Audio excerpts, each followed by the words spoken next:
Erinnya lya Mukama waffe Yesu Kristo lyebazibwe. Mukama yebazibwe akola byonna, atuyamba mu byonna, atununula mu byonna. Mukulike eyo abatuuse ewaka ate nammwe abakyali mu makubo. Olw'ensonga eziteebereka omuntu yeekanga kafyu emulemye okkuba. Naye neebaza Katonda nti era atukulembera n'atutambuza n'atutuusa bulungi. Mwebale okubanga ne bamubeera muli mu kafyu, nga muli mu traffic jam, era mutambula muwuliriza bulungi Salt. Mwebale abagifuula ekitundu ky'obulamu ng'ewaka mu bisenge byonna, mu ddiiro, mu mmotoka yo, otambula ne Salt. Mbaaniriza mwenna abali ku Salt media platforms zonna, abali ku Salt FM zonna, abali ku Salt TV platforms zonna, tuviira ddala ku free to air paka ku DSTV. Era tubaaniriza mwenna abali ku Salt media app emitala w'amayanja. Tubaaniriza mwenna abali ku YouTube, mwebale data gwe mututeekamu naffe tufuba okulabika nti kyetuleeta tekigenda kuleka kyekimu, kigenda kuba kwekikutuusa. Mwebale data gwe mututeekamu abali ku YouTube, abali ku Facebook ya Salt, mwebalire ddala. Mukama abatuwera omukisa. Mbakulisaayo mu lunch hour nayo ebadde ennyuvu era bw'obanga ogimiisinze teweeraliikirira, ogenda kubanga ogyegattako butereevu ekiro ku Salt FM ku ssaawa 5 zennyini, ate ku Salt TV ku ssaawa 6. Era nawo bw'oba omiisinzeewo nga okwasaganyizaako ekitundu ku makya kw'ozuukukira okuva ku ssaawa 10 ez'ekiro okukeesa obudde paka ssaawa 12. Salt TV, Salt FM, Salt Media App, YouTube, Facebook, wonna tuba tukutuusaako butuusa service olyoka otandike olunaku lwo nga oli mu maanyi. Bigenda bitya ebya Ssekukkulu. Olunaku lwajjo nalabye Uganda Police ng'etambula mu kibuga nga ekutte akazindalo akakazibwako erya Mukalakasa. Nalabye ku mawulire ga Salt TV kubanga amawulire ga Salt TV tegayina kye gakuyisaako. Nalabye ku mawulire ga Salt TV nga police etegeeza abantu mwambale masiki. Ekyo kyankoledde kubanga ebiseera ebisinga enforcement ejja n'ekwata abantu ng'abantu abo beekwata temaze kuba sensitizinga. N'olaba ng'abantu bali mu dduka, abantu bakyankalanye, tebamanyi kiddako, tebamanyi kye bagenda kukola. So nga singa basooka ne babanga babayiseemu. Era nsabira ddala nti poliisi egenderaawo buli kakone kayitemu wiiki eno. So wiiki ezinaddako ekituufu kiri nti bagenda kukwata seriously. Bagenda kukwata. Ate nalabye abo abadde beewolereza ate nze enkola bubi, nze kati nze njambale ntya biki, nga naye agiina agitadde wano wansi ku kalevu obanga agiina na mu nsawo ye. Bassebo ne bannyabo, ndowooza nti okwambala masiki kusinga okugenda mu ICU.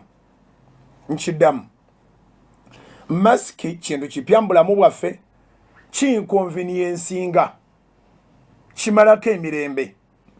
Naye ate tekimalaako mirembe kwenkanankana kubeera ku kitanda n'oba ku byuma, n'oba nga okussa kwa byuma, n'oba nga oli ku ventilator. Masiki eriko weekoma n'okola emirimu gyo, kubanga bw'omala okuva mu bantu abangi obeera waddembe okugijjako. Naye bw'oba okyali mu bantu bangi yeesaana okugikuumirako mu kukuuma obulamu. Nolwekyo naffe twayitamu mu kibuga nga Salt Media nga tubalaga abantu engeri gye bali balagajjaliddemu okwambala masiki mu biseera lockdown we yagenderanga nga eri eased mpola nga basumulako bali. Ne tuyita mu kibuga abantu nga balinga abagamba nti obulamu si bwabwe. Kakati ntandikiddeeyo nga nkugamba nti kuuma obulamu. Byonna by'oyagala bigenda kujja nga bijja eri omuntu omulamu. Kuuma obulamu, beera mulamu. Bw'onoobeera omulamu buli kimu kijja kusoboka. Nkwegayiridde nnyo eyakuba akalango yagamba nti jambale ku lwange nange njambale ku lulwo. So masiki omuzadde ojambala lw'abaana, omukyala ojambala lwa mwami, omwami ajambala lwa mukyala, atanaba kufuna mwami oba tanafuna mukyala, jambale olwa future husband wo. Nolwekyo mbeegayiridde nnyo ne sekwegayirira olaba ne bannabyabufuzi bakkiriza nti covid wali addukira ku speed nene nolwekyo twetaaga okwekuuma kyesaawagidde bebo benalabye mu kibuga abamu ate nga abantu ba bulijjo nga bagamba lockdown eddewo banange lockdown eddewo lockdown eddewo lockdown eddewo bannange okwambala masiki n'okudda eka n'oba nga tokkirizibwa kudda kukola ekyangu kyekiriwa okwambala masiki n'odda ewaka nga tokkirizibwa kudda mu kibuga tokkirizibwa kujja kukola ekyangu kyekiriwa so bwe tubanga twogerenga n'amagezi nkiddamu bwe tubanga twogerenga n'amagezi kiswaza nnyo okubanga olina abakumanyi ng'olina abantu bo ng'olinayo abantu bobeera nabo n'eggwanga lyennyini mwobelongenga okulaba ng'oteesa ekiteeso ekinyigiriza ensi nga gwe kyekivudde mu kamwako so tukisazaamu ekyogamba nti lockdown eddewo kyetusobola okukola okuziyiza lockdown okuddawo kyangu nnyo kugoberera amateeka abasawo ge batuwa tukuume social distance naye nga tukola tunaabe mu ngalo naye nga tukola twambale masiki naye nga tukola tetukwata maaso tetukwata nnyindo tetukwata mimwa naye nga tukola tetugaba ngalo tetugaba haga naye nga tukola ki nga tukola fenna tewali ayo ya lockdown twagirimu twagimanya twagiraba tebagitunyumiza bunyumiza naye nga bw'omanyi nti awabeera ekibi abamu oluusi bafunirawo ndowooza ababadde boogera n'aboogera bonna abateesa ku mikutu n'abo aboogera nga tubasanze spontaneously mu paako oba ewalala wonna nga baga nti kyendemye mu kibuga olwaleero lockdown eddewo be bamanyi we bafunira naye nkwegayiridde gwe awuliriza puroguraamu y'emisingi ku Salt FM, Salt TV ne platforms zonna tobawagira kuddamu kugwa mu bizinensi bakole nga naffe tukola tobawagira kuddamu kugwa mu bizinensi okubawagira nti ate musumba anti bw'ogaana okukola bye tuteekeddwa okukola nga tuli mu public obeera obawagidde era nabo baba boogera nga boogerera ku mikutu egy'enjawulo boogera nga bajuliza nti laba laba ekiri mu kikuubo laba ekiri mu kibuga laba ekiri mu akeedi laba ekiri wano laba ekiri wali nga bagezaako okulaga nti tetugoberedde biragiro ebitaasa obulamu bwaffe so ebiteeso byabwe babipuushinga ne biyitamu nga gw'obawagidde olw'okuba waganya okukola ky'oteekwa okukola nkiruddeko mu puroguramu emisingi nze emmere nali njirina era nnyina ne benagabira emmere naye abantu bangi nnyo abaali batalina mmere mu lockdown bangi abaagabirwa emmere neggwawo mu kaseera mpawe kaaga kizibu nnyo omuntu okugabira emmere n'akomawo ng'eweddewo n'addamu n'akomawo ng'eweddewo n'akomawo ng'eweddewo in other words tetuli mu nsi kulya buli omuntu ayinza okutuuza ewaka yandibadde takutuuza kukuleetera mmere yokka yandibadde akutuuza n'okukuleetera ez'olunaku z'obadde okola of which ffenna tukimanyi nti ez'olunaku z'obadde okola tewali asobola kuzikuwa ne bw'oba ogwa mu kategole ey'abamufuna mpola era ezo ez'ofuna empola gw'omanyi bw'ozikozesa era ozikozesa ne zijja mpola mpola mu byetaago byo naye ng'akasanvu oba 5 oba 3 oba 2 oba 1,000 oba 8 oba 1,2 oba 1,5 gw'omanyi bwe wazikoze ekyokubiri oba ekyakusatu abantu abategeevu tebaagala bintu bya bwereere nkiddamu simanyi bw'okiteeka oba kyakusatu oba kyakuna abantu abategeevu tebaagala bintu bya bwereere emmere y'obwereere n'okumpaza embadde nnyingiza oba lunsala oba lukola kino okola average amount n'ogamba nti tujja kukuwanga bweziti si kyekikulu mu bulamu bw'abantu abategeevu kubanga abantu abategeevu bakimanyi nti emikisa gya Katonda gijja buli nkya.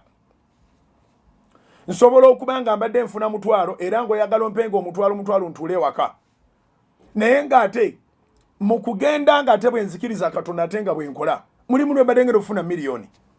Kati gw'omanyi otya lwe mbadde n'omukisa gwange ogwandimpadde emitwalo 5 oba 3 oba 2 nti nalwo bwe lunaatuuka ozimpe. N'ekisingayo obukulu kino kinootinga empurogulaamu y'emisingi, n'ekisingayo obukulu kye kino nti omubiri gwaffe guyina okukola okubeera abalamu. Ebirowoozo byaffe obwongo bwaffe bulina okukola okubeera abalamu. Kyova olaba nti abantu bwe batuuka mu retirement age yaabwe balwala endwadde eza buli ngeri. Abalala babawa amagezi okukola constant exercise. Buli kaseera oteekwa okuba ku kkubo ng'odduka, wadde okudduka kw'odduka tolina gw'ovuganya naye si mpaka nti nno ki naye omubiri gwakolebwanga gwa kukola mirimu. Bwe guba tegukola mirimu, waakiri kuba ebbanga, waakiri dduka, sikootinga nga bw'osituka, kwegamba okola ebintu bingi. In fact tewali muntu mutegeevu ayinza agamba nti ntegeera naye okuba ne nafuuka adult njagala bampe buwi ssente emyaka gye ndiwangaala. Ekyo kyokka ekyokubanga tokozesa your brain, ekyokubanga tokozesa your body, kitegeeza kimu kyokka nti ogenda kufa mangu. Ogenda kufa mangu. Nolwekyo twagala okukola, tutreasuringa okukola kuli beyond earning. Okukola kuli beyond earning. When you work, you use your brain, you use your muscles. Abantu bafuna blood clots lwa kutuula wamu. Abantu bafuna blood clots omusayi gwesibira ewantu kubanga tewabaddewo activities. Oteekwa okubanga okukola si kunona sente. Sente ndooza kyandibadde nga kyekisembayo okubanga mu buli kye tukola kyonna obulamu tulina obukulembeza, bulina okubanga bwe bukulu. So mbeegayiridde nnyo bannayuganda, bw'owulira abantu boogera manya nti waliwo ekiyinza okubaawo. Ewali omukka tewabula muliro. There is no smoke without fire. Boogera batyo bannakigwanyizi mangu nnyo ne batukwata ne batuteeka ewaka ne batandika okututegekera biki bye tunaalya n'engeri gye tunaatambulamu, so nga twandibadde tusobola okukiziyiza. Yambala masiki yo, weewala omugotteko, sipeesi nkulu nnyo, naaba engalo, bikumaleko emirembe byonna ebyo naye nga oli mu field ng'oliko ky'ozuukukira. So ntumiddeko baganda bange, mikwano gyange, bannyinaze, abatembeeyi. Tuli mu biseera bya nnaku nkulu, kati mu buli ngeri yonna olina okuba ng'oyiiya. Manyi kye kitegeeza okuba nga oyimba ebintu ng'ate oyambadde masiki. Waliwo options nnyingi, waliwo eno y'okwambala ya shield, kiyambako eddoboozi lijja kuviirayo awo mpola mpola. Naye abali ku street za Kampala, simanyi oba n'ebibuga ebirala bwe biri, mbeegayiridde nnyo tolina ssente zonna mu kibuga nga zenkanakana n'obulamu. So nga wabaddewo ka space, ndabanga ku maduuka kibuga kyatandise okufunda. Abamu abatabadde na mirimu, ab'omunda mu maduuka bennyini babawadde ku opportunity, mufunye emirimu, mwetaaga kubanga mukozesa akakisa kano. Si kujja kukolawo za kulya ku Christmas, mbeegayiridde. Kujja kukolawo za kuyunga kapito wo. Ow'omudduuka bw'abanga akuwadde omukisa, gukozese obeere mwesigwa. Gukozese ate obeere mwesigwa eri obulamu bwo bwennyini. Tunda ebintu ebyo by'otunda ku street, naye yambala masiki obulamu bukuume. kasanitizer waliwo benalabye babutunda kakaaga bitano waliwo bwenkumi 5 wetaaga okubanga olina kasanitizer kubanga omuntu ono akwata ku ngoye omuntu ono akwata ku ngatto omuntu ono akwata ku sowaani ku bikopo ebitundibwa bingi byazze ku nguudo naye twakimanyira nti Christmas season bwetyo bwebeera abo maduuka bennyini bafuna ababadde batalina mirimu ne babaleeta naawe olwananga n'obeera mwesigwa naye kati entalo ziri bbiri tulwana olutalo lw'okuteeka akasene mu nsawo naye tulwana n'olutalo olw'okukuuma obulamu zombi tezeetaaga kulegeza wangi entalo zombi tezeetaaga kulegeza tezeetaaga kussa mukono ewaffe Masaka bagamba nti asiika obulamu tassa mukono ebirala byonna by'osiika oyinza okuwummuza jjaalo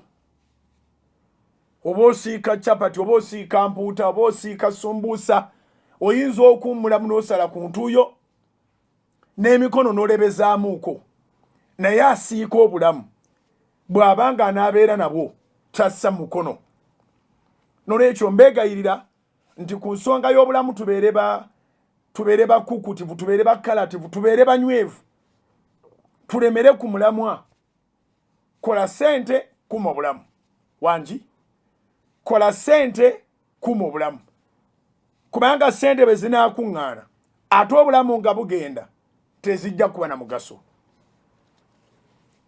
nkiddamu sente bwe zinaakuŋŋaana ate obulamu nga bugenda tezijja kuba na mugaso bangi abafudde korona yateekawo ekyafaayo abaana bange kabagendeko mu archives bakijjeyo nti mu ggwanga lya Italy kyategerekeka nti alina sente tezikyalina mugaso ne bayisa sente mu madirisa ne bayisa sente mu miryango gyabwe ne bazikasuka nga bw'oyinza ogamba nti omuti gwawuno gukunkumudde nnyo amakoola sente ne ziba nga zifumuuka bufumusi ku nguudo z'amawanga ga Bulaaya naye okusinga bakikola mu Italy. Omwana atukoze bulungi owa Salt TV akijjeeyo w'oku radio sina bwe nkikunyonyola naye kuba akafaananyi nga omuntu ayodde miliyoni 6 n'azikasuka ebweru ng'ali mu dirisa kuba akafaananyi ng'omuntu ayodde miliyoni 5 oba 10 n'azikasuka ebweru mu dirisa kubanga baali munda tezikyabagulira byakulya tezigula byakwambala tebagenda kucyakala naye nga buli nnyumba erimu omulambo ekyagwa mu Italy kyali kizibu nnyo ne bakitegeera nti money had no value where there is no life. Do you understand what I'm saying? Italians got to understand that money had no value where there is no life. So ne bakwata sene ne bakasuka nga boziraba ku TV ne bazikasuka enguudo zonna ne zijula ng'empewo bwe beefuuwa sente ze zifumuuka bwe ziti mu bbanga ate noyinza okwekanga nga waliwo agandi singa nali eyo nandiyodde abantu bakulanga eri bazisudde kubanga tezikyagasa ate gwe weegomba nti singa wali eyo wandiyodde bikutiya wandikomewo ne Uganda ng'ogamba omaze ekyeyo ssebo nnyabo obulwadde bwali bukutte wansi nga bukunukiriza nga bukutteko ne waggulu enguudo zonna ne zibembera nga bw'oziraba enguudo ne zijjula sente ekyo kyabaawo mu biseera bino byennyini ebya COVID. Nolwekyo tulina okwegendereza twagala nnyo sente naye kyakabenje nnyo okutuuka okuba nti ogenda nga sente ozirabako zisigadde awo ate nga n'abantu bo nabo tebalina assurance nti bali baako kye bazikolamu. Nolwekyo entalo zombi tuzikwataganye tunoonye sente tukuuma obulamu mu strategies z'oleyinga zonna nga bwe twasomye olunaku lwajjo mu ngero essula 21 twasomye mu ngero essula 21 olunyiriri olwa 31 Proverbs chapter 21 verse 31 and it is the last verse in the book of Proverbs. Bible netugamba bweti nti embalaasi etegekerwa olunaku olw'olutalo naye okuwangula kuva eri Mukama. Wangi embalaasi etegekerwa olunaku olw'olutalo naye okuwangula kuva eri Mukama.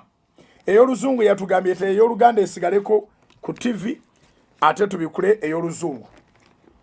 Ey'Oluganda esigaleko ku TV ate tubikule ey'oluzungu. Ey'oluzungu yatugambye Proverbs chapter 21 verse 31, the last verse of Proverbs 21. The horse is prepared for the day of battle, but deliverance is of the Lord. Akagamba akantutaye mu y'oluzungu ke kano aka prepared. Nga njagala kugata ekigambo kino tukiganda waze twogere ku preparedness. When you are preparing for everything that you are going to do not forget to prepare how to protect your life.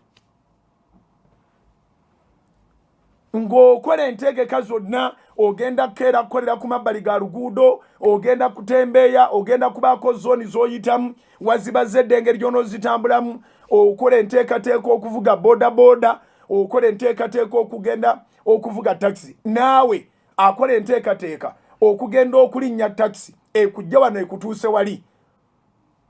Planninga nti bw'eneeba ekujja wano okutuusa wali, nga bw'osimbudde waka ng'oli mulamu, era bw'etyo bw'eneekutuusa wali ng'oli mulamu. Ffe bwe tumala okukola enteekateeka, Katonda y'atuwa obuwanguzi. Kye kyantutteyo. Embalaasi etegekerwa olunaku olw'olutalo. Engero 21:31. Naye kannaye kakulu nnyo okweteekateeka tekumala nga tosabye Katonda. Okweteekateeka tekumala nga toyanjulidde Katonda nteekateeka zo. Okweteekateeka tekumala ng'ate weesize magezi go. Twasomye olunyiriri era wano mu ngero. Engero essula 3 olunyiriri lwa 5. Olwo twalusomye mulankyawa jjo. Bayibuli neetugamba bweti. Proverbs chapter 3 verse 5. Yagambye bweti. Weesigenga Mukama n'omutima gwo gwonna, so teweesigamanga ku kutegeera kwo ggwe. Wangi engero essula 3 kanduddemu lunogaane olunyiriri olw'okutaano. Weesigenga Mukama n'omutima gwo gwonna, so teweesigamanga ku kutegeera kwo ggwe. Naye kino ekyogamba nti weesigenga Mukama n'omutima gwo gwonna, oteekwa okubaako ate ky'omwesigirako. You understand? Omwesize ku ki? Oteekwa okubaako enteekateeka z'okoze kw'omwesigira. Kifaanagana nga bw'onoogamba omuntu nti gundi nkwesize. Wateekwa okubaawo ensonga. Omwesize ku ky'omuteresezza, omwesize ku ky'omuwoze, omwesize ku kyama ky'omuwadde, omwesize on what deal. Kati okwesiga Mukama n'omutima gwo gwonna kitegeeza nti olinawo enteekateeka z'okoze, naawe mw'omwesigidde. Tomwesigira mu bbanga, tomwesigira ku mpewo, omwesiga ng'olina enteekateeka z'okoze. Naye buli alina enteekateeka, Bayibuli ekugambye ate teweesulubabba Katonda ne weesiga amagezi go. Engero essula 3 olunyiriri lwa 5.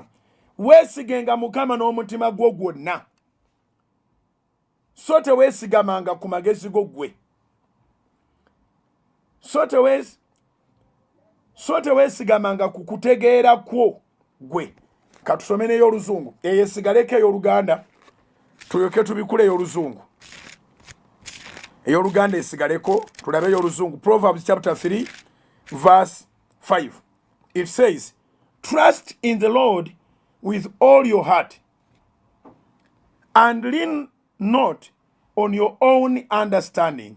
I repeat, Proverbs 3 verse 5. Trust the Lord with all your heart and lean not on your own understanding. This is it. When you say I'm trusting God, it means that there is something that you've placed before him. Bw'ogamba nti neesize Katonda, kitegeeza kimu kyokka nti olina ky'otadde mu maaso ge. You are either trusting God for the application that you've dropped somewhere. You are either trusting God for a positive consideration of your requests. Oteekwa okubaako ky'okoze. Kati nga mmaliza ekitundu ky'emisingi ekisooka, obedda kye ŋŋamba kye kino. Baako engeri gy'oteekateekamu, engeri gy'ogenda okubaako ky'oyingiza mu sizoni eno. Weesige Katonda ku ekyo. Era baako engeri gye weeteekateekamu okulabika nti obulamu tobuteeka mu katyabaga. Weesige Mukama ku ekyo. Prepare the way of protecting your life and trust God that what you've done, you have done your part. Kubanga nalabye masiki zonna nzeetegereza tewaliwo gye bafulumyanga eri 100%. Wangi nalabye masiki zonna era nenzeetegereza. Nina capacity to Google, nina capacity to do research. The best one is KN95. It gives 95 ngeri erinnya lyayo. 95%. Walikyaliwo 5% ku buli masiki zonna ennungi okuba nti omuntu akwatibwa obulwadde. Ate nga ffenna tukimanyi nti obutwa tebwetaaga kunywa kikopo. It is just a drop of poison that can cause you to lose your life. But 95% is a distinction in protecting your life. Weekuume. Kola enteekateeka ezikuuma obulamu. Ebisigadde obirekere Katonda. Mu buli ngeri yonna teweeriraanyisa muntu mulagajjavu. Gw'olaba nga alagajjadde ayagala okuleeta engalo mangu ago, ayagala kwogera nawe ate ayagala asooka ajjeeko masiki, ayagala nedda bambi. Tolagajjalira bulamu. Bingi ebiyigganya obulamu. Desemba ono abeera muzibu nnyo. Abantu bafiirirwamu obulamu. Abamu baba bali mu nnaku nkulu ng'abalala bali mu lumbe. Tusabye ebbanga ddene nga tusaba against that spirit ereeta ebizibu mu nnyumba z'abamu ng'abalala bali mu masanyu. Era tukkiriza nti okusaba kwaffe, okwegerera kwaffe, okusiiba kwaffe, okuwabuligana kwaffe, okukoowola Katonda kugenda tuyamba. Tewali nnyumba egenda kubeeramu miranga, maziga, mu ngeri bwe zityo nga bwe kibadde kijja kibeera every December. Naye nga waliwo pandemic eno, twongeremu okwekuuma. Twongeremu okwekuuma. Gwe wennyini beera n'essensi kati ekugamba ndi kati ka nsanitayizingeko ku ngalo, kati kannaabeko mu ngalo. Beera n'essensi ekugamba nti masiki yange teteredde. Beera n'essensi ekugamba nti oyo anzigira nnyo tansiiga obulwadde. Beera n'essensi ekugamba kubanga kyannumye nnyo okubanga poliisi eyingira mu taxi oba mu coaster oba mu baasi n'esanga ng'abantu bennyini be batafudeyo ku bulamu bwabwe. Newankubadde ng'oyagala genda, naye oyagala genda wa? Ka oba Magombe? Wangi lwaki otuula mu taxi oba mu coaster oba mu baasi ekunyigiriza ng'omanyi nti akakubagana ako okunyigirizingana okwo kugenda kuviirako obulwadde? Ne babagamba nti yesembayo, sandyagadde ekutwale mu kinnya, nandyagadde oddeyo ewaka. Ddayo enkya ewaka.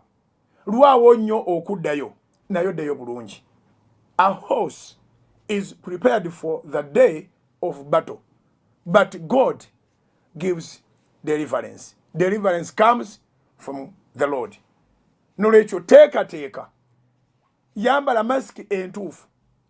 Bw'otuuka mu taxi tokkiriza kutuula mu ngeri ate egenda okulwaza, oba mu baasi oba mu costa leka kubeerawo na bwangu obwangu obwo nga busobola okuyamba okuva mu bulamu obwangu bwonna bw'okola bukole ng'obulamu obulowoozaako ng'ekintu ekisinga obukulu ng'ekintu ekisinga obulungi abaana edda abato kubanga tebaba na buvunaanyizibwa batambulanga bayimba driver sikasika ekyuma driver n'ekiro tunaatuuka driver abalala bayimba mbu okula mu kkubo banalwe mulago nga tamanyi nti n'emulago tajja kutuukayo so abatambula tubeere bakulu tumanye omuwendo gw'obulamu ekitundu ky'emisingi ekisooka nkitambuzizza bwe ntyo kubanga amanyi nti watali bulamu nange sina gwempeereza nolwekyo emisingi nsobola ogamba nti ngidedicatingidde bannayuganda n'abali mu nsi yonna mwenna abalokole n'abatali balokole nga kolingi yaffe bweri ku salt media nti tuweereza abantu bonna nga tussamu ekitiibwa abantu bonna ku lwa Katonda n'ensi yange kampumulemu katono tugende mu break etubulira ate engeri gye tunaakolamu ebikwatagana n'okusinza nga tumalako omwaka nkomewo tulyoke tuwumbewumbe nkomawo tuwumbewumbe tovaawo mukama kunkumire Soul Television Femunyo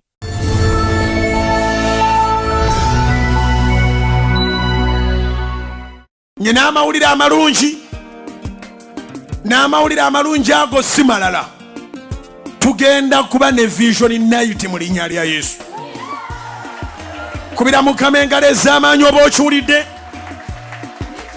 bayibuli eyogera mu Isaaya 62 olw'omukaaga n'olw'omusanvu nti abajjukiza ba mukama temuwummulanga so temumuganyanga kuwummula nolwekyo byonna bye twali tusabye Katonda obanga tunaaba tetunaba kubifuna kasita obulamu akyabutuwadde tugenda kuteekateeka vision book tugenda kuteekateeka ekitabo ky'okwolesebwa tukiteeke maaso ga mukama enjawulo eriwo ku mulundi guno nti vision night tugenda gikola nga bwe twakola independence night zikubira ddala kubanga ago magezi gava eri Katonda ensi yonna yali temanyi nti walibeerawo independence night but surprisingly God gave us the wisdom in October and we conducted an independence night prayer that was amazing to everyone and none of the Ugandans missed it, even those who are abroad. Abantu bonna bagirimu mu kaseera kano nga night prayer tezikirizibwa mu kaseera kano ng'endwadde ya COVID-19 ne bannabyabufuzi abaali bagamba teriiwo kati bakkiriza nti weeri tetusobola ate kurisikinga kujja kukuŋŋaana mu kiro namungi w'omuntu ne yeeyiwa ku Kanani nga tetulina bwe tubanaaza tetulina bwe tubakebera temperature ku bungi bwe tumanyi tetulina bwe tubawandiika ne tugamba nedda Katonda waffe abeera mu mujjo leero n'emirembe gyonna yatuwa amagezi mu October ne tukola independence night amakulu ga byonna kutambulira mu Katonda kubeera mu Katonda ne tugamba n'ekuluno nga 3 December tugenda kuba ne sound ennungi ennyo background ennungi ennyo tutekeke vision night ogenda kugikwatira waka anaaba yagenze ku mirimo onoovaayo ogyegatteke waka ku TV yo ogyegatteke waka ku radio yo ogyegatteke waka ku YouTube ya Salt ogyegatteke waka ku Facebook ya Salt ogyegatteke waka ku Salt Media app bwali emitala w'amayanja ogenda kulaba omukono gwa Katonda. Katonda tazibirwa kuba abooluganda twebaza mukama fenga house of prayer nti twasobola okuleeta abakungu okuva minisitule y'ebyobulamu n'ebyokwerinda ne balaba obugazi bwa Kanani ekazi 8 n'ekitundu ne bagamba tuwali nsonga ebagana kuŋŋaana mu lunch hour ne mu Sunday services observinga all SOPs. Gano ge mazima batukoze bulungi. Lancha batukuŋŋaana, services zigenda maaso. Mulancha waze emmotoka ne piki bijja. Mu Sunday service emmotoka ne piki bigenda mu baneiba baffe ku ttaka lya Kanani ne kubeerako service zokka.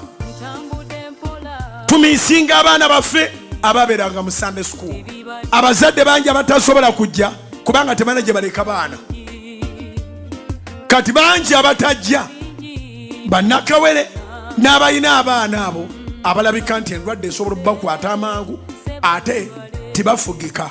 So ne tugamba nga abaweereza ba House of Prayer nti naffe tujja kwerondako abatonotono abasigadde ku baweereza abangi abasuba mu 2,000 nabo bagenda kusabira mu maka gaabwe. Eyo gye banaakolera obuweereza nga beegayirira Katonda asaasire ensi yaffe. Tujja kubeera batono, abasumba bonna beetegese, abaweereza beetegese, naye tujja kwerondako omuwendo ogwo ogusaanira okubeera wali mu kompawundi oba mu paakingi ya Salt Media we twateeka Independence Night mu October. We tugenda okuteeka olukuŋŋaana olunene olwa Vision Night. Buli muntu agenda kulubaamu mutumanyi bwe tuba tugambye kusaba kuba kusaba. Nolwekyo nga 3 mu Desemba ekirangiriro kimaze okuyita ku radio ne ku TV, tugenda kusabira mu maka gaffe tusale tuve mu 2020 tuyingire 2021. Ekipya kigenda okubaawo wiiki eyesembayo mu mwaka okuvanga ennaku z'omwezi 28 ku Mande. Tugenda kuba n'ewiiki eyo nga yakusiiba na kusaba. Zikubire waggulu gwategeera ekifo ekyo ekyokusaba n'okusiba bwe kiri eky'omuwendo. Mande nga 28 tulibeera ku Kanani Mulanchawa. Mu kisiibo ekyo ku Lwokubiri nga 29 tulibeera ku Kanani Mulanchawa. Mu kisiibo ekyo ku Lwokusatu nga 3 tulibeera ku Kanani Mulanchawa. Mu kisiibo ekyo ku Lwokuna nga 31 mwenna buli muntu alibeera mu maka ge. Vision Night yakutandika kugenda ku mpewo ku radio ne TV ku ssaawa 2 ez'okumakya paka 12 ez'okumakya enkeera mu mwaka oguddako mu linnya lya Yesu. Ku Lwokutaano nga 2021 January tugenda kubeera ku Canaan Land Mulanchawa. Zikubire waggulu mu linnya lya Yesu. Era ku Lwokutaano olwonga 1 eribeera public holiday tulibeera ku Canaan Land Mulanchawa. Olunaku olusookera ddala mu mwaka tujja tutandikako kiro nga tuli maka gaffe, naye emisana nga 1 ku Lwokutaano 2021 tulibeera ku Canaan Land Mulanchawa. Eyo yo tugisobola kubanga mukirabye ebbanga lyonna wadde mwenna abali mu Sunday service tewali gwe tutasanitizinze, tuwali atalina mazzi ga kunaaba, tuwali gwe tutawandiise kumanya wajava, tuwali atali mu social distance. Obudde nga bulaba bulungi okusaba kukkirizibwa mu church. So Monday nga 28 paka Friday ku Lwokutaano nga 1 lwokale tutalijja ku Kanani. Lwakuna tulibeera mu maka gaffe ku Solot media platforms nga tuli glued kulinga tulinga super glue. Ku Lwokutaano nga 1 tugenda kujja ku Kanani. Ku Sunday tulibeera ne service ng'ennaku z'omwezi 3 January 2021. Ku Monday ng'ennaku z'omwezi 4 January 2021 kisiibo eky'ennaku 14 eziyingira omwaka ogwa 2021. Kubira Mukama engalo ez'amaanyi obanga okitegedde. Nolwekyo njagadde nkuwe program obeere ng'ogirina mu bujjuvu bwayo. Omwaka bwe guba gugwako tuwaayo. Okuwaayo kwaffe tuludde ebbanga nga tubasomesa era nga twagala kimu kyokka, nga twagala muyige obugagga bwa Katonda engeri gyabukuŋŋaanyaamu. Katonda tagenda kuteera ssente mu kisero, ssente ogenda kuba n'akawunti kwe zikuŋŋaanira. Era n'olwekyo tetugenda gaba mobile money mbukuoba oweerereza ekirabo kyo kyewebalizaako Mukama okuyita mu mwaka. Nedda, tugenda kukola nga bwe tubadde tukola. Akawunti zaffe muzimanyi bulungi, eya Pentagon eri mu Centenary Bank. Ennaku zino abali okumpi n'abali ewala bwe banga yeekuli okumpi, osobola ogikozesa okuwayo ekimu ky'ekkumi oba ekiweebwayo oba ez'okuzimba ennyumba ya Mukama. Kati ojja gikozesa bwe banga yeekuli okumpi, oweeyo ekirabo kyo eky'omwaka. Wadde tetukuŋŋaane wano, naye tunaakuŋŋaana nga buli muntu ali gy'ali. Era wadde tetukulabe ng'okiwaayo ekirabo, naye anaagenda mu bbanka okutwala ekirabo kye eky'omwaka, Mukama nga bw'anaakuluŋŋamya, Katonda ajja kukulaba okuva ng'osimbula okutuuka ng'okikoze, okutuuka ng'ozzeeyo eka, era y'anaakutuweera omukisa. Akawunti eyo eri mu Centenary Bank, eri mu mannya ga House of Prayer Ministries International, eri akawunti namba 31 0 emirundi 3 mukaaga 00 mukaaga emu. Ettabi lya Centenary Bank no likuliraanye. Abagamba nti nange njala kuwaayo naye nze ate Absa Bank yenyanguyira. Tulina akawunti mu mannya ga House of Prayer Ministries International mu Absa Bank. Ziri bbiri, emu ya Uganda shillings, endala yeri eya dola gye twaggulawo bwe twali tugula ettaka lya Kanani. Eya Uganda shillings eri namba 600 297 680M. Kanjiddemu ya Uganda shillings eri mu Absa Bank. Osobola okubanga gwe gyo n'otwala ekirabo kyo eky'omwaka okwebaza Katonda. Bassebo si byangu, badokita bafudde, baprofesa bafudde, abakugu bafudde, naye gw'okyali mulamu. Sigamba ndi ssente zimala nti z'oba omuwa, naye bangi abazirese. Kale bw'oziwaayo ng'ate omanyidde ddala nti ffe faithfully tuzikozesa omulimu gwa Katonda.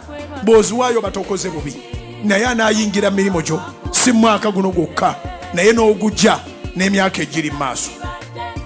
Then the dollar account, again in the names of House of Prayer Ministries International. If you want to give an offering, your offertory in dollars, you can use account number 600-479-3410. That is a US dollar account in the names of House of Prayer Ministries International in Absa Bank. God will bless you for that. Mbagaliza Christmas ennungi, mbagaliza omwaka 2020 omulungi, era mbagaliza okuwandiika obulungi ebitabo ebyokwolesebwa bye tulimusanga buli omu ali mu nnyumba ye nga 3 mu December mu Scientific Vision Night. Byonna bye mulimusa Mukama abikole. Nsabira Uganda emirembe, nsaba elections ennungi, nsabira abakandidate bonna okuva ku baagala obwa president paka ku bakansala. Nsaba Katonda atuwe Uganda ennungi. Mukama awe Isirayiri omukisa, Mukama awe Uganda omukisa. Shalom, shalom. Ekirango ekikomye kitwale nga kikulu. Mukama abawe omukisa.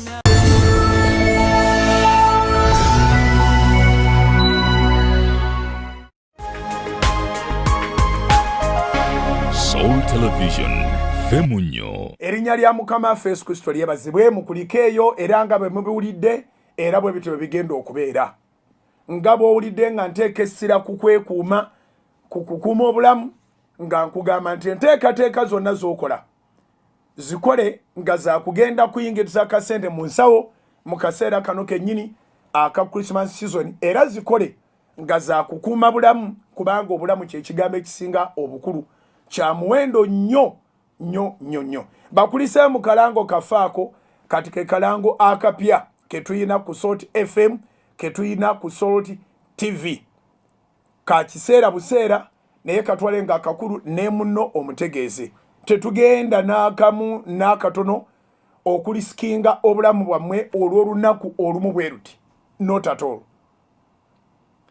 Twebaza Katonda nti tukkirizibwa okusaba namba ya increasing bwako ate ffe mu House of Prayer twalaba ekisa olw'obugazi bw'ettaka. Ettaka gazi nnyo buli lw'olituukako ne bw'oba nga totuukangayo owulira presence ya Mukama. Buli lw'olituukako ne bw'oba nga totuukangayo okkiriza nti Katonda waali kubanga mu kibuga ekikulu eky'eggwanga mu mayiro 3 zokka okuva mu City Center omuntu afunamu atya acres 8 n'ekitundu nga za kusinzizibwako. Amasomero mangi tegaweza ttaka bwe lityo, hotels nyingi teziweza ttaka bwe lityo, amalwaliro mangi tegaweza ttaka bwe lityo, naye Mukama alituwadde mu mulembe guno. So tusobolera ddala okuŋŋaana mu nnaku enjereere ng'eraba omulaba bwe tubeera mu lunch hours. Emmotoka zikkirizibwa ne pikipiki mu lunch hour. Ekifo kisigala kigazi. Sunday service twebaza bannayibba baffe baatuyambako baggulawo ebikomera byabwe, hotels ezituliraanye ziggulawo ne batereka emmoloka kasente katono ne basobola nabo okuzirabirira. Era twebaza Mukama tewali yali asanzeyo kizibu. Kaakati awo ne bajja ku ttaka lya Kanani Sunday service ettaka lyonna liba lyakusinzizibwako twabaawo omuntu yapaakinzeeko bidduka. Naye mu distance eyo emisana kisoboka. Ewaffe Masaka bagamba nti agenda emisana bamugaanira naye ow'ekiro tosanga omukono. Ow'ekiro bagamba nti yabbye yakoze kino yakuta omukazi yakoze atya toyina bw'ogaana. So obw'emisana tusobola okumanya nti temperature wali ogifunye n'akuuma okakebera nga kakola. Kitalo nnyo okuba nti abantu bagayalirira obulamu nti abamu balina obuuma nga tebukola. N'abalala bagenda nga ayagala musaako busakuuma takebera temperature ye bweri.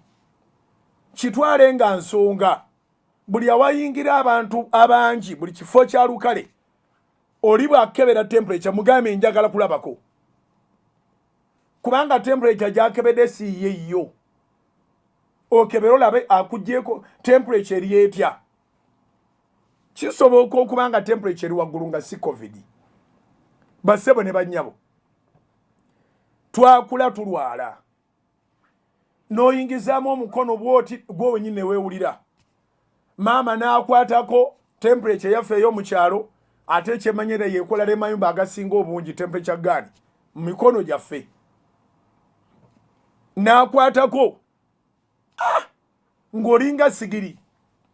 So era nsaba ne gwe baba bakebedde n'olaba nga temperature eri waggulu oleme kweraliikirira tuwafunye COVID. Endwadde endala zaasigalawo omusujja gusitula temperature y'amaanyi ddala. Musujja gusitula temperature n'okyo tuweraliikirira naye manya temperature eyo omuntu yenna akukebera ne temperature gani oba mu taxi oba mu baasi oba mu arcade oba mu kikuubo oba mu chachi akulageko. Bannayuganda balagajjalira obulamu bw'abantu abalala. So naye emisana kyembadde ngamba nga tuyingira Kanani kyanguwa ne tukebera temperature nawe n'ogirabako n'ogenda wali n'onaabako ne tukusanitizinga n'ogenda ne tukuma records ekitasoboka nga 3 mu lumu. Era omuntu yenna ndowooza anaalanga nti nga 3 mu lumu bagenda kuluyitiramu mu church ajja kuba mutemu butemu tajja kuba musumba. Nkiddamu anaakuŋŋaanya abantu mu church nga tukyali mu kuwera ennemba n'ogw'omu Nigeria yaze n'ayimbira kuno. Oyo ajja kuba naye nga tayagala Uganda ng'alinga avudde mu Nigeria. So tukoze enteekateeka nga 3 mu lumu nga be twakola Independence Night ab'ebyobuyinza twabategeezezza nabo ne batatukalubiriza. So tugenda kubeera mu parking eya Salt Media abantu bayinza n'obutawera 7 baweereza bokka be bajja okubeerawo ekiro ekyo naye nga mmwe tugenda baweereza nga muli maka gammwe ku Salt FM, Salt TV okukeesa obudde. Tujja kutandika ssaawa 2 tukeesa obudde. Tutandika ekisibo mu Sunday n'esembayo okumalako omwaka. Sunday eri nga 28 ku Monday nga 28.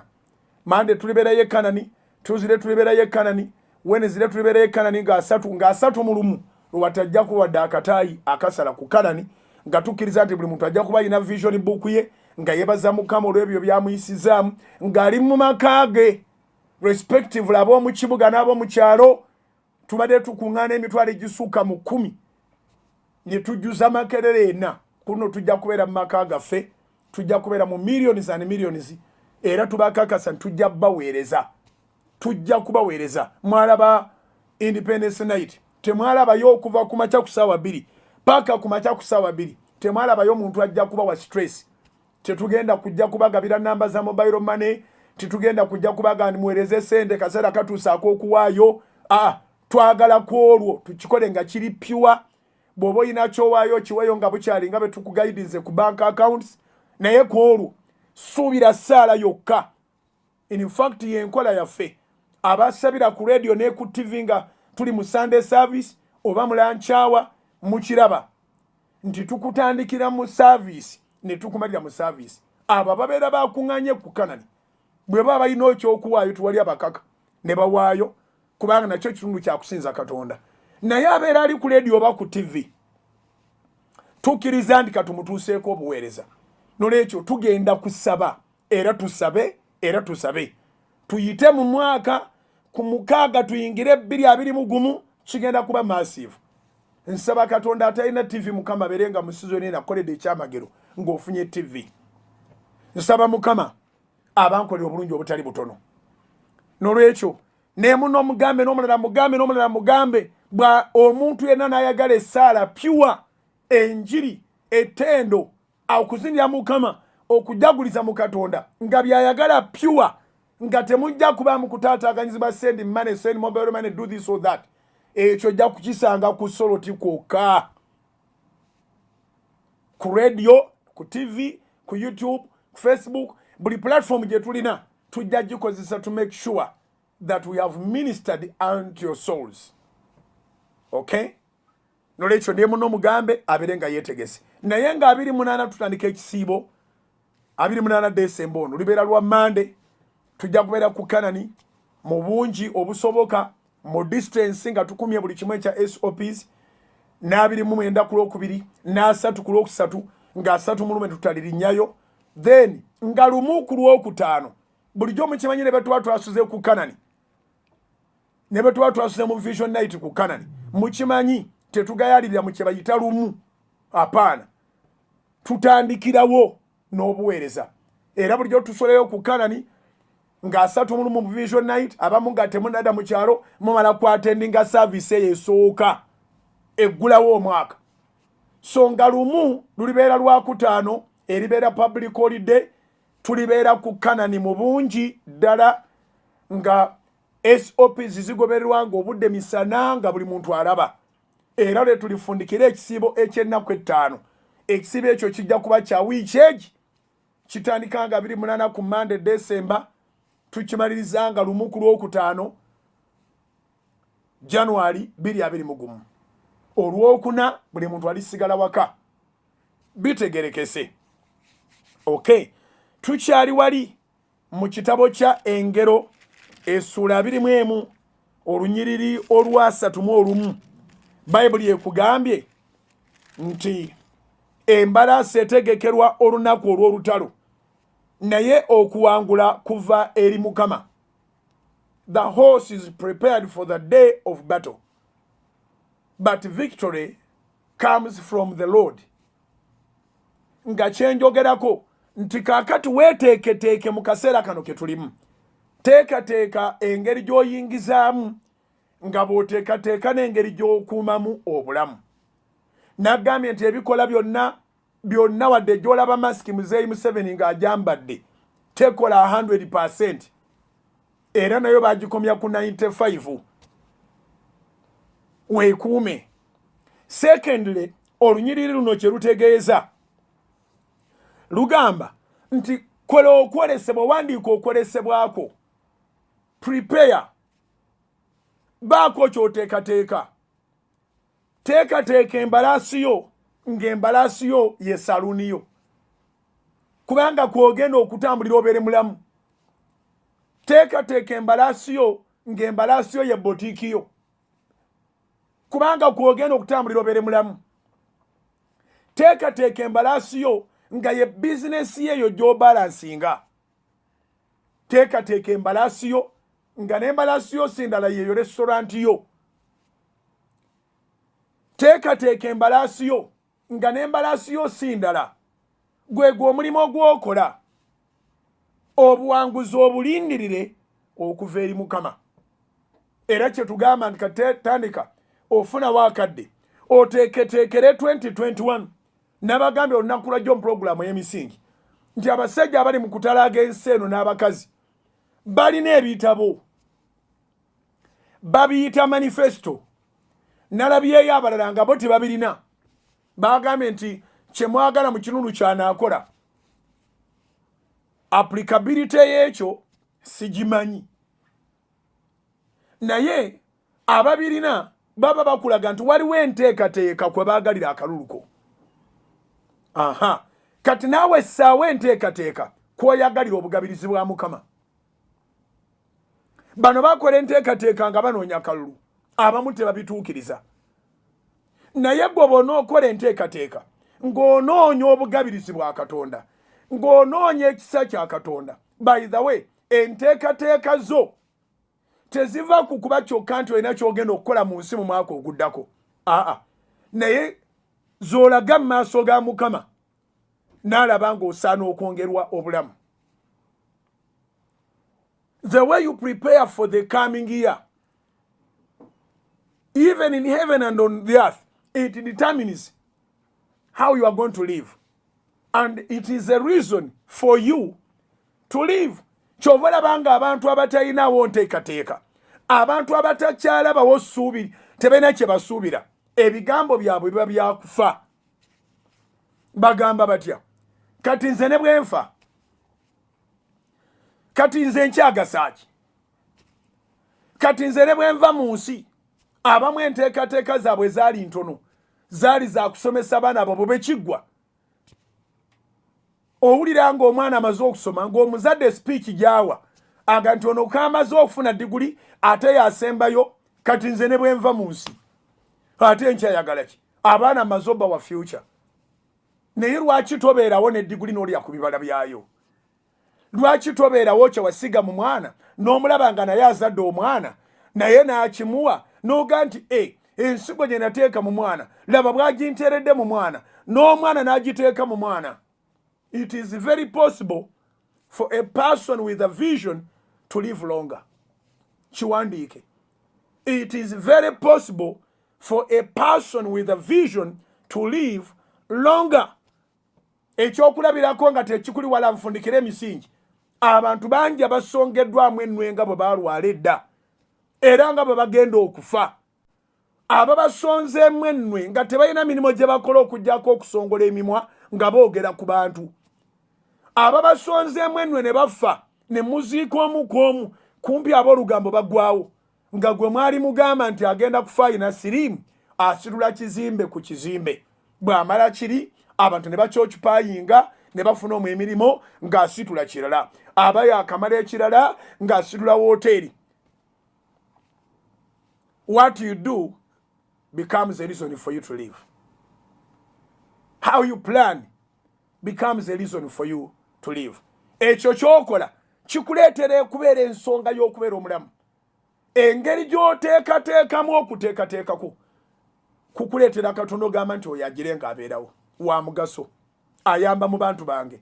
Osobola okugasa mu bantu nga toli mubuulizi wa njiri nga gwe obazimbira amayumba ge basulamu obazimbira amayumba ge bakoleramu oyina b'osupplyinga. Prepare your horse and God will give you victory. Alozi asibugingo ge gange kambalekere abamawulire ga Salt TV kambalekere programs eziri ku Salt FM enyumu dala. manyi oyina ky'oyize. I salute you. Stay on Salt. Soul Television.